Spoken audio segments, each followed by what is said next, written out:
Here's a quick quiz for you. Which of the following qualifies as writing?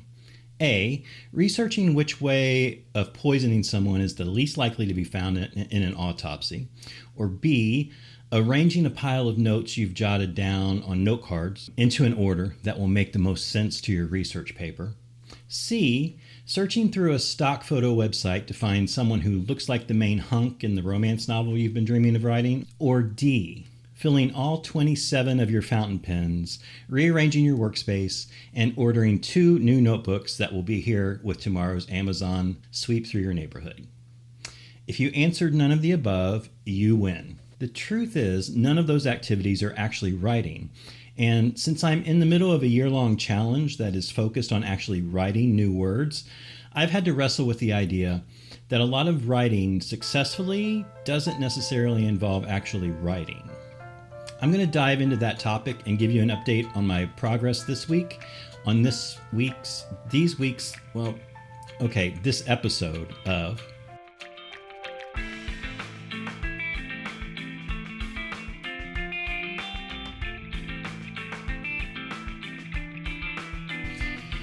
Welcome to the Million Words Project update for weeks 8 and 9. I'm Eric Sheridan Wyatt, author, writing instructor, and creativity coach. I've challenged myself to write 1 million words in 12 months, and this is my mostly weekly check-in to update you on my progress and share some of the ups and downs of my creative life. That's right, I'm doubling up on this episode, and I'm doing it for 2 reasons. First, I'll be honest and tell you that when I started to put together this episode, I realized these 2 weeks were really blended together into one big lump. I'll explain a little bit more about that in a minute, but basically I said to myself, if you could just go by the numbers and the activities of these 2 weeks, you're going to have back-to-back episodes that are practically identical. To explain the second reason, I'm going to let you in on a little secret. Where I am in my real-life Million Words Challenge is several weeks ahead of where we are in the filming, editing, and posting of these update videos. So in order to get my production schedule and real life a little more in line, I decided to combine 2 weeks together. Next week, there will be another single week episode, and we'll probably stick to 1 week's worth of progress per episode, at least for the foreseeable future. The reason I got so far behind was that the first few weeks of doing this video series was plagued with mistakes and doubts. The doubts were mostly internal about whether or not I really wanted to commit to a regular video series. And the mistakes were often my own, since it had been several years since I'd done any video recording and I was rusty. But I also had a series of technical issues that were solvable, they just took more time than I had anticipated. And now that I'm hitting on all cylinders and I've refined the process a bit, I thought it might be a good time to combine a couple of weeks into one. Let's get the update for weeks 8 and 9.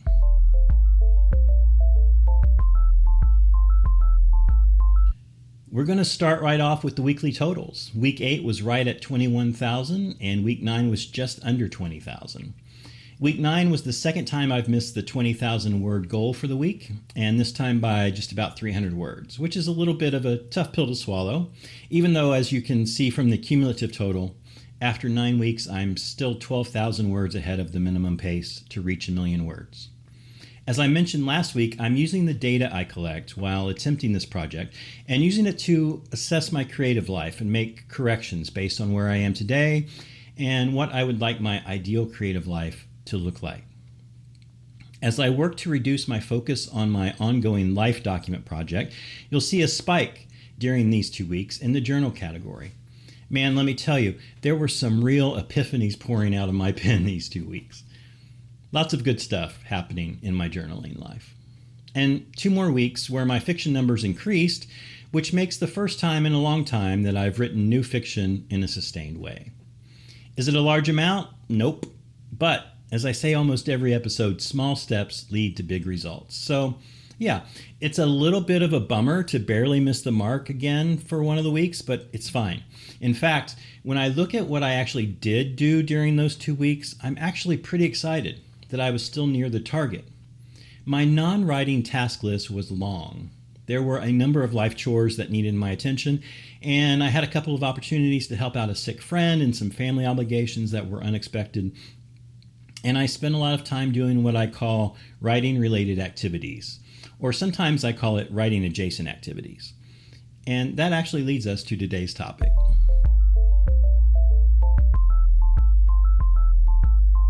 The fiction writing project I'm currently working on is a novel in stories. I'm planning to write 11 or 12 short stories that are interconnected to tell one larger story.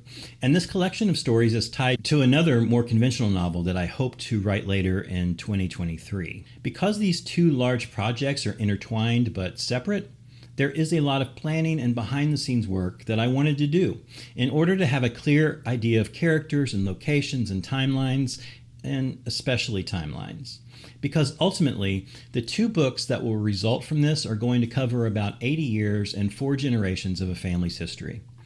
There are a lot of moving parts and pieces, and I am a very logically driven writer. There's nothing that pulls me out of a story more quickly than a logical inconsistency or some logical impossibility. So I try to guard against that as much as I can in my own work. Even if there is a timeline discrepancy, someone would only notice if they did like a master's level dissertation on one of my books. And come on, who's going to do that, right? I just don't want to risk it. All of that is to say, in ramping up to telling these stories, I did a lot of writing-related activities the last 2 weeks that were required when plotting, planning, and researching a book. None of those things are actually writing, with a couple of exceptions that could be counted as writing, like some character sketches or some other pre-writing exercises. But there were a number of writing-related activities during the last 2 weeks. Phone calls and email exchanges about a client project that's been stalled. I had to do some editing of another project, which, as I've mentioned before, I don't count that as new words. And I also sifted through a couple of old stories looking for the details that match the new timeline I've created to base these two books off of. I looked over old notes and found a whole folder full of ideas and scraps of paper where I'd made some unique observations that go with this series of stories. And as I listened to the album that I consider the unofficial soundtrack to this family saga to get myself back in the headspace I was at when I first conceived of this story a dozen years ago, and I listened and I stared a lot. I sat on the couch on the back porch, sitting at my writing desk, just staring, thinking, imagining, letting the story find its way back to my head and to my heart. You see, despite what I said in the teaser of this episode, all of that actually is writing of a sort. It's activity that is crucial to writing. It's a writing-related activity. It's true, though, that it isn't actually writing. That's one of the temptations of writing-related activities. It feels like you're making progress, and sometimes you even are.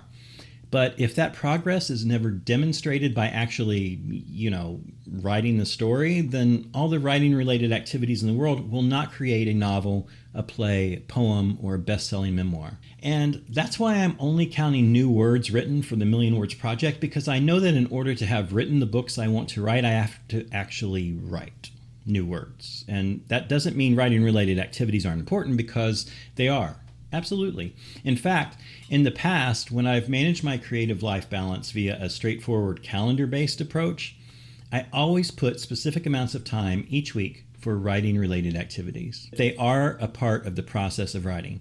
But I know the siren song of the sprawling timeline. That's actually one of the reasons I went so many weeks without having any new words in the fiction category. If you remember, I kept saying, something is brewing with the new fiction. Well, I was doing a ton of behind-the-scenes work on this project to get it going again, including 2 whole days where all I did was lay out timelines for the 6 or 10 main family members of the story.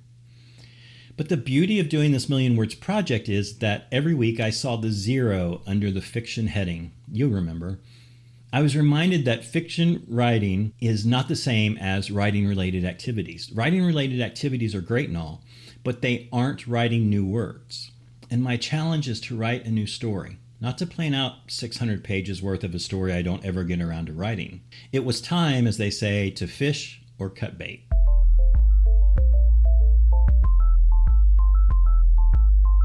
Author Louis L'Amour is quoted as saying, "Start writing no matter what.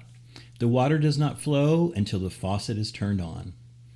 Writing-related activities could be considered the pipes and well and the pump that gets the water to you. They can be the things you need to actually have water when you turn on the faucet.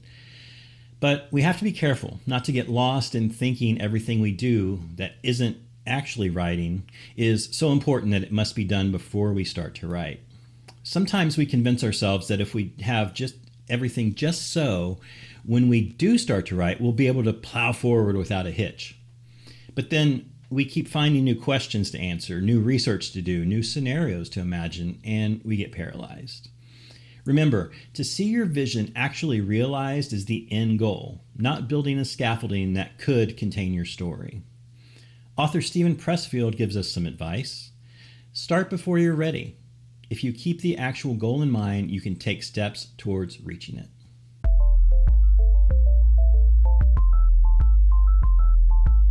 There is a lot of my writing life that isn't necessarily about new words. Editing, revision, rewriting, those are all obvious ones. In fact, most of the time when I'm editing and revising, I'm actually trying to cut words out of the manuscript because I tend to overwrite the first drafts. They're a little on the plump side.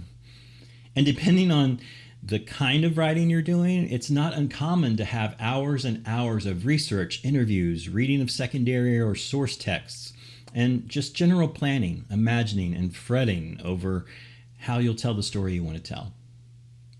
While important, these writing-related activities can be seductive.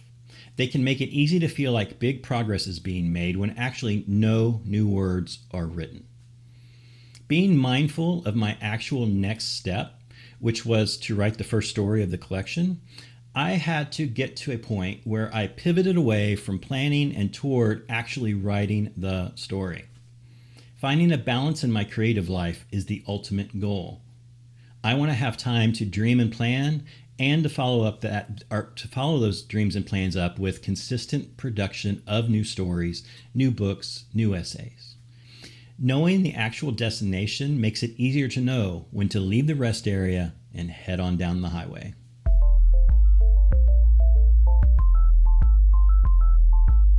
Writing-related activities and word count goals. Both of them are important to my work. Neither of them is the only measure of if I'm making progress. This week, missing the word count target might be an acceptable result if I'm setting myself up to write double next week, or at least doing things that have to be done, right? And next week, I may not spend any time at all planning the stories because I'm actually writing them. As we wrap up today, let me encourage you to think about your own creative project, your big thing, as I like to call it. That goal or vision of something you've had in mind for years and maybe decades. I'll bet if you have a big thing, you have lots of activities you could do that are important to planning or imagining or dreaming about that big thing. This week, though, I want you to ask yourself, am I planning or am I doing? Can I get started even if I don't yet have every single answer for every single scenario? Am I giving myself a solid, balanced effort to actually accomplish my big thing, not just dream about it? Do I believe small steps lead to big results? And if so, am I practicing what I preach? You see, one of the reasons I do these videos is because I constantly have to remind myself of these very things. And by sharing that with you, I'm hopefully getting through my own thick skull.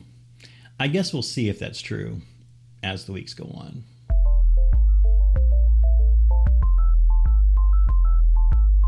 And that's all for this episode. I really appreciate those of you who join me each week. It would be awesome if you hit the like, follow, subscribe, whatever virtual button that might indicate you got something from this video. That would be cool. If you know someone who would benefit from joining us, please reach out and let them know. And if you want to comment or ask a question, I hope you'll do that too.